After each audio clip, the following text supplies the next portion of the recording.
ବିଜେଡିର ମହାମିଶ୍ରଣ ପର୍ବ ଅନୁଷ୍ଠିତ।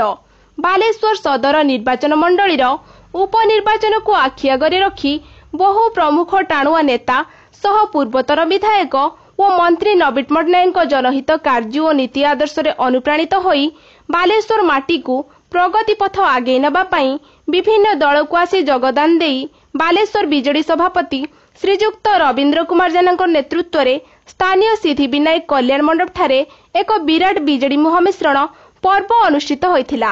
ଏଥିରେ ପୂର୍ବତନ ବିଧାୟକ ଅରୁଣ ଦେ ତାଙ୍କର ହଜାର ହଜାର ସମର୍ଥକ ନେଇ ବିଜେଡି ଯୋଗଦାନ ଦେବା ସହିତ ରଞ୍ଜନ ଦାସ ରଞ୍ଜନ ବାଗ, କଂଗ୍ରେସ ଦଳ ନେତା ପ୍ରଦୀପ କୁମାର ପାତ୍ର ସେମାନଙ୍କର ବହୁ ସମର୍ଥକ ନେଇ ବାଲେଶ୍ୱର ବିଜୁ ଜନତା ଦଳରେ ସାମିଲ ହୋଇଛନ୍ତି।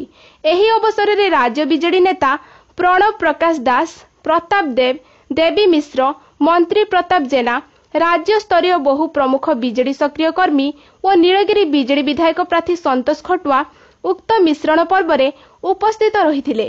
ଫଳରେ ଆଗାମୀ ନିର୍ବାଚନରେ ବିଜେଡିରେ ଏଭଳି ହେଭିୱେଟ୍ ନେତା ମିଶିବାରୁ ଆଗାମୀ ବିଧାନସଭାରେ ସଦର ଆସନ ବିଜେଡି ହାତେଇବ ବୋଲି ରାଜନୀତି ପ୍ରକ୍ଷେପକମାନେ ମତ ପ୍ରକାଶ କରିଛନ୍ତି।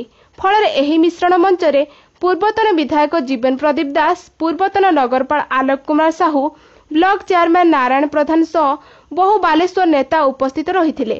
ଶ୍ରୀ ଜେନା ଅଭିଭାଷଣ ଦେଇ ଅରୁଣ ଦେଙ୍କର ଯୋଗଦାନ ଦଳ ପାଇଁ ଶୁଭଙ୍କର ବୋଲି ମତ ପ୍ରକାଶ କରିଥିଲେ।